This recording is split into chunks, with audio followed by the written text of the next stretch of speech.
For centuries, the most powerful organization in the One Piece world has operated with a single, brutal decree: never speak of the 100-year gap in history. This missing century, known only as the Void Century, is the ultimate crime of the world government. A truth so catastrophic that its very mention results in instant annihilation. It is the story of a global war, an ancient kingdom of freedom, and a dark shadow that still controls the seas today.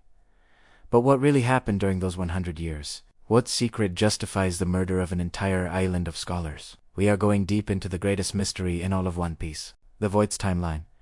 900 to 800 years ago, the timeline of darkness runs from 900 to 800 years before the current story. Before this period, there was an incredibly advanced and peaceful civilization, the Ancient Kingdom. This kingdom possessed technology far beyond anything seen today, and its core philosophy was freedom, democracy, and equality. Now, imagine the power this civilization must have held. We know they were capable of creating the Poneglyphs, indestructible stones containing the truth. They were also the origin point for the 3 legendary ancient weapons: the warship, Pluton, the mermaid princess Poseidon, and the atmospheric weapon, Uranus. This utopian existence was directly challenged by an alliance of 20 kingdoms. These kingdoms, driven by ambition and a desire for absolute power, formed a powerful global alliance that would become the world government. They successfully waged a devastating war against the Ancient Kingdom, wiping them off the map. The world government's founding act was not one of peace, but one of genocide. They erased every record, every artifact, and every mention of the defeated kingdom, instituting a global ban on Poneglyph research. The survivors of this great war were forced to scatter. The legacy of freedom, Joy Boy and the Poneglyphs.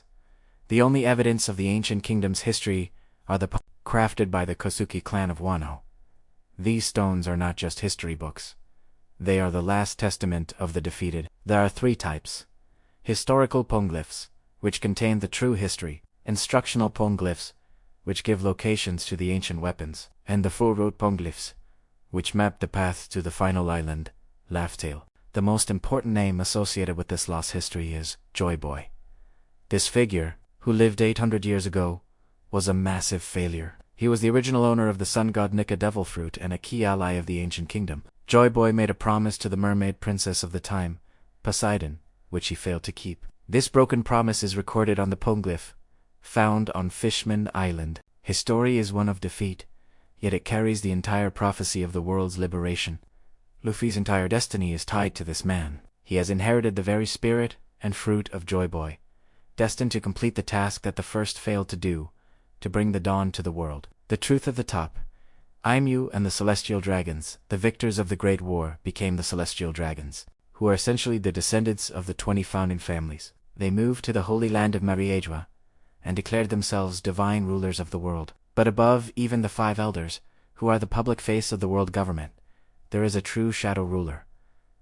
Aimu is the key to understanding why the Void Century must remain a secret. It is heavily theorized that Aimu is one of the original 20 founders, or perhaps even an immortal leader who has occupied the empty throne for 800 years. The most dangerous implication of the Void Century is not just that a great kingdom was destroyed, but why it was destroyed. It is likely that the Ancient Kingdom's ideals, freedom, a unified world, and a rejection of divine hierarchy directly contradict Aimu's desire for eternal, absolute control. The history proves that Aimu's rule is not divine, but a bloody, violent coup. This is why the world government views the past as a weapon. If the people knew the truth of their founding, the entire structure of the current world would collapse instantly. The coming dawn, the Void Century, is not a forgotten history. It is the source of the entire conflict in One Piece.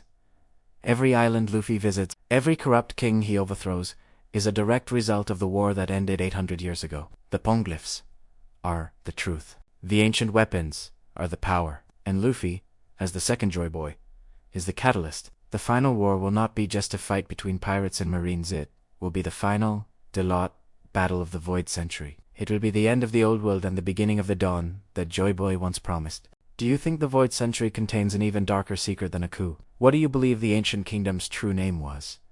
Let us know your theories in the comments below. And Dante, forget to like and subscribe for more deep dives into the lore of One Piece. Description: the Void Century is the single greatest mystery in the One Piece world. What happened during those 100 missing years? Why is the world government so desperate to erase it, to the point of destroying an entire island? In this deep dive, we break down everything we know and theorize about the ancient history of One Piece, the true meaning of the Poneglyphs, the identity of Joy Boy, the power of the ancient kingdom, and the true reason the shadowy figure Imu rules from the empty throne. This is the lore that connects every major event in the story, from Gol D Roger to Luffy's final destiny. Dive in and let us know your favorite theory about the world government's biggest secret.